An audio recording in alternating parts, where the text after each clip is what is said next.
Hi guys, this is Dan from Magic Pachinko with a real quick video here about the wood parts of your pachinko machine, which if you're going to do a full restoration on these things, I believe it's very, very important to deal with the wood.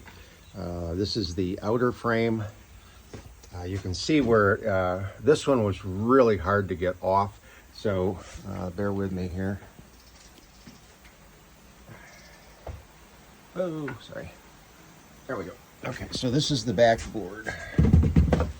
Okay, so this is the backboard with all the guts off, and it's been sanded down. Now these boards are nailed onto the frame with spiral nails, and this particular machine spent some time in I don't know, a storage area where unfortunately it got wet. So when the machines absorb moisture, the nails rust, and then they just don't want to pull out of the wood. So it took me a long time to get these nails out of the wood, and you can see where the chisels go down in to spread the board from the frame. But that doesn't matter because the board's going to go right back on top of it, so you'll never see that. This got all torn up. I had to put this back in, re-glue it. But you can see, I believe, down in this corner, you can see the water damage there. And then if you come over here, this is the outer board. You can see the water damage on that. The bolts that went through this were just rusted solid. They broke. And then you can see this. Oh, I'm sorry, this is the one that went down there. But you can see how still, I mean, I scrubbed this until my fingers hurt just to get the rust off of it. It was horrible. These weren't so bad. This is the top one. The top one actually cleaned up quite nicely. But you can see the corner brackets, how badly rusted the corner brackets were. And again, you try to scrub out as much of that rust as you can, but sometimes it just doesn't want to go away. So these parts got as clean as I could make them, and then I sprayed them with 2 or 3 coats of just clear lacquer to hopefully keep them from rusting. This is the strike plate. This was pretty badly rusted, but it cleaned up real nice. And then these are the latches for the when it closes. So one of the things that I did want to point out, and I'm hoping this will translate in the, yeah, I think it will. Okay. All right, well, I'm going to give you a close-up of the wood. This is red mahogany. This is really, really pretty wood. Let me try this. Okay. All right. So, focus. Tiny hole. Tiny hole. Tiny hole. Tiny hole.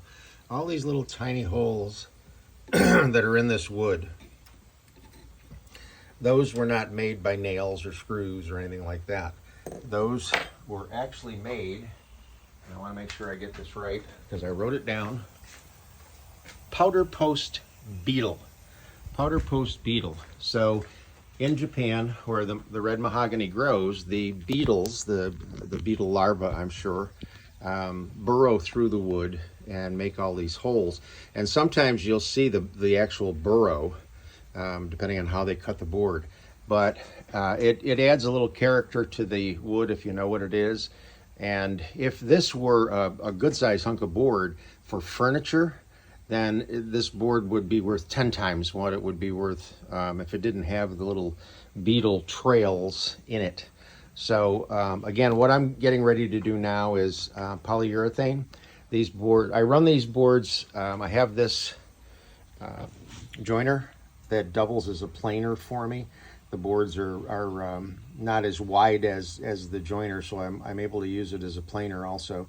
But that gets the boards relatively straight, and then I just run them through my sander and get them sanded down as smooth as I can, and then I hand sand them also, just to try to get them really, really smooth. So that, and what it does is it gets rid of all the 50 years of grime and so on, but it brings the grain back, which I'm just a huge fan of wood grain. I love it. So this particular machine, what we're doing with this one is the customer wanted to leave this play field. This is this is a playfield that's been printed on, or not printed, well, yeah, printed, I guess, done on Formica. So this is the hard stuff.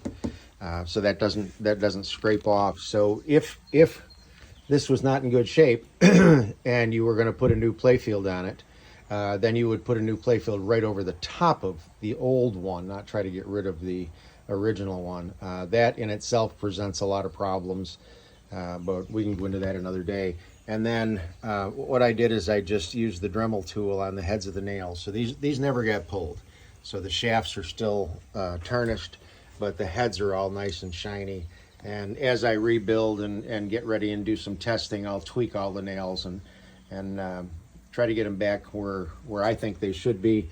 They look to be in pretty good shape right now, but there's a few that are bent here and there. I'm also going to do another video on how to tweak the nails because I've got some new tools that are pretty cool.